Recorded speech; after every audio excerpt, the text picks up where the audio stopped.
អាយយពេញចិត្តពេញបេះដូងប្រជាពលរដ្ឋខ្លាំងតែម្ដងរងចាំយូរហើយបងប្អូនគណៈពេលដែលប្រជាជនខំប្រឹងនាំគ្នាធ្វើពហិការប៉ុន្តែមន្ត្រីពុករលួយនឹងឈ្មួញដូចជារដ្ឋដែលនៅតែបន្តលូតលាស់ទិញថៃจากព្រំដែនដែលកំពុងតែបិទនេះនៅតែបន្តកើតមានឥឡូវនេះសម្ដេចតេជោហ៊ុនសែនប្រធានព្រឹទ្ធសភានិងជាអតីតនាយករដ្ឋមន្ត្រីរបស់ប្រទេសកម្ពុជាបានចេញបញ្ជាឲ្យអាជ្ញាធរគ្រប់លំដាប់ថ្នាក់កុំចាប់មន្ត្រីនិងឈ្មួញទាំងអស់នោះចោលហើយឲ្យតែឃើញលួចនាំទំនិញថៃចូលនៅតាមព្រំដែនដែលបិទអាជ្ញាជំរាបសួរបងប្អូនប្រិយមិត្តទេសនិកជនជាទីគោរពបងប្អូនជនរួមឈាមជាទីស្នេហាស្វាគមន៍មកកាន់វីដេអូវិភាគព្រឹត្តិការណ៍សំខាន់ៗរបស់ជាតិកម្ពុជានៅក្នុងវីដេអូនេះខ្ញុំបាទសូមនាំដំណឹងតពូឲ្យមុខណាមួយសម្រាប់ព្រះរាជាណាចក្រកម្ពុជាដែលនឹងអាចនាំឲ្យប្រទេសកម្ពុជាឈានទៅរកការអភិវឌ្ឍលំដាប់កំពូលទៅថ្ងៃអនាគតព្រោះតែនៅពេលនេះកម្ពុជានឹងអនុវត្តច្បាប់យ៉ាងតឹងរឹងជាទីបំផុតចំពោះឈ្មួញដោយរដ្ឋនិងមន្ត្រីណាដែលនៅតែបន្តលួចនាំទំនិញថៃចូលតាមព្រំដែនបិទយកមកចរាចរណ៍លុកនៅក្នុងទឹកដីកម្ពុជាហើយយោងតាមសាររបស់សម្ដេចដែលធ្វើការបង្ហោះនៅលើ account បណ្ដាញសង្គម Facebook ផ្លូវការរបស់លោក William 7 យប់ថ្ងៃទី8ខែតុលាឆ្នាំ2025សម្ដេចបានលើកអំពីទស្សនៈនិងដំណឹងពាក់ព័ន្ធជាមួយប្រជាជនដែលរស់នៅតាមបណ្ដោយព្រំដែនជាពិសេសគឺនៅបណ្ដោយខេត្តបន្ទាយមានជ័យពាក់ព័ន្ធជាមួយនឹងប្រាក់បាតនិងប្រាក់រៀលកម្ពុជាដែលកំពុងតែមានសកម្មភាពផ្លាស់ប្ដូរយ៉ាងមមាញឹកលើពីនេះគឺពាក់ព័ន្ធជាមួយនឹងតម្លៃប្រាក់បាតទៅថ្ងៃអនាគតដែលអាចប៉ះពាល់ទៅលើប្រជាជនកម្ពុជាដែលរស់នៅក្នុងប្រទេសថៃបច្ចុប្បន្នកំពុងតែធ្វើកម្មករថៃមួយវិញទៀតគឺនៅអនាគតតម្លៃរបស់ប្រាក់បាតថៃដែលប្រជាជនកម្ពុជាមួយចំនួនបានរក្សាទុកនៅក្នុងប្រទេសកម្ពុជាក៏ដូចទៀតប៉ុន្តែអ្វីដែលគួរឲ្យកត់សម្គាល់ជាទីបំផុតគឺនៅកថាខណ្ឌតុងត្រង់បងលោកបានធ្វើការស្នើសុំដល់រដ្ឋាភិបាលកម្ពុជាព្រមទាំងអាជ្ញាធរគ្រប់លំដាប់ថ្នាក់ត្រូវតែកម្ចាត់មន្ត្រីនិងឈ្មោះទុច្ចរិតដែលលួចនាំទំនិញថៃចូលមកទឹកដីកម្ពុជាតាមរយៈព្រំដែនដែលកំពុងតែបិទដែលបង្កជាការមើលងាយមើលថោកពីគូភាគីថៃយ៉ាងខ្លាំងដើម្បីឲ្យបងប្អូនជ្រាបច្បាស់សូមបងប្អូនតាមដានស្ដាប់នៅខ្លឹមសារទាំងស្រុងខ្ញុំបាទនឹងធ្វើការអានជូនបងប្អូនប្រិយមិត្តទេសនិកជននៅក្នុងវេលាជាក់ស្ដែងនេះខ្ញុំបានទទួលដំណឹងថាប្រជាជនយើងនៅតាមព្រំដែនពិសេសនៅបរិវេណនៃខេត្តបន្ទាយមានជ័យដែលមានប្រាក់បាតថៃនាំគ្នាដូរយកប្រាក់រៀលតាំងពីខ្ញុំបង្ហោះសារបានប្រមាណ2ម៉ោងកាលពីថ្ងៃទី6ខែតុលាឆ្នាំ2025វាជារឿងល្អដែលប្រជាជនកម្ពុជាប្រើប្រាស់ប្រាក់រៀលលើទឹកដីរបស់ខ្លួនដើម្បីជៀសវាងការខាត់បងនិងក្លាយជាទំនុកខ្សោយសម្រាប់ជាតិនៅពេលដែលគេប្រើជាអាវុធនៅជួរខ្ញុំក្តាប់បានថាបងប្អូនខ្មែរយើងមួយចំនួនដែលធ្វើការនឹងរកស៊ីនៅថៃ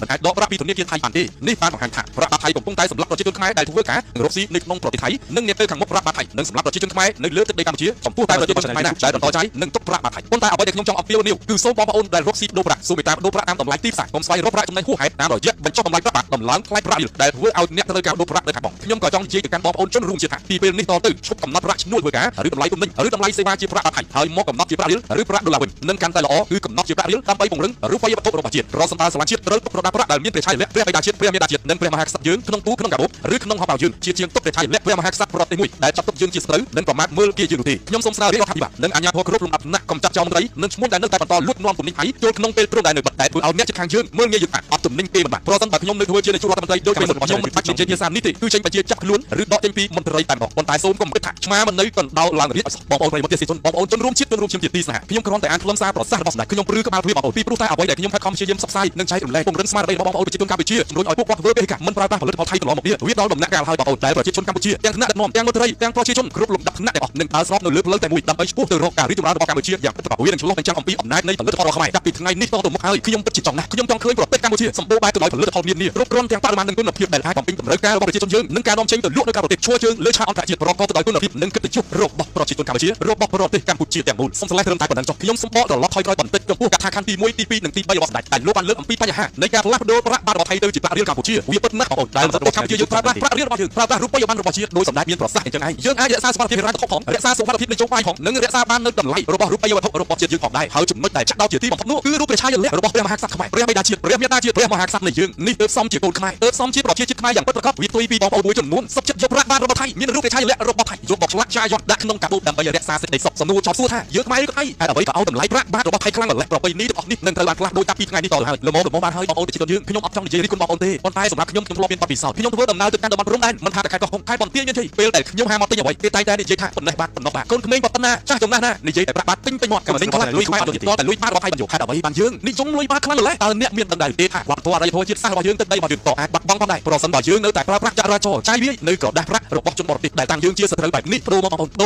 ូរមកលុយខ្មែរមកយើងមានវប្បធម៌អរិយធម៌ដ៏ចំណាស់អក្សរភាសាប្រពៃណីទំនៀមទម្លាប់គម្ពីរក្បួនខ្នាតសិល្បៈចម្លាក់ភ្លេងប្រពៃណីឧបករណ៍តន្ត្រីបៃខឹមរមៀតឯករាជ្យធំប៉ុនទៀតប្រពៃណីត្រីស័ព្ទម្ហូបអាហារសម្លៀកបំពាក់សិល្បៈក្បាច់គុនគ្រប់ទម្រង់ទាំងអស់ខ្មែរយើងមានជាប្រទេសចំណាស់នៅអាស៊ីអាគ្នេយ៍ហេតុអ្វីបានចាំបាច់ទៅទ្រពងប្រទេសមួយនឹងខ្លាំងម្ល៉េះតើថ្ងៃណាបានប្រជាជាតិរបស់យើងភ្ញាក់ខ្លួនប៉ុន្តែចាប់ពីថ្ងៃនេះតទៅដល់ពេលហើយបងប្អូនដល់ឱកាសរបស់កម្ពុជាហើយកម្ពុជានឹងរកឃើញនូវអនាគតមួយយ៉ាងពិតប្រាកដនៅក្នុងឱកាសមាសពេជ្រមួយនេះហើយខ្ញុំបាទជាប្រជាជនមួយរូបសូមអរគុណសម្ដេចតេជោលោកធ្វើសំណើដល់រដ្ឋាភិបាលត្រង់ចំណុចនេះខ្ញុំសូមគាំទ្រ 100% ពីព្រោះថាកូនចៅរងចាំយូរហើយយើងមិនអាចឲ្យអ្នកជិតខាងកាត់ទោសយើងជាសត្រូវនេះមើលងាយមើលថោកយើងទៀតទេយើងមានកិត្តិយសយើងមានកេរ្តិ៍ឈ្មោះមានវប្បធម៌មានអរិយធម៌ខ្លួនឯងមានសមត្ថភាពពេញលេញហេតុអ្វីបានជាយើងចាំ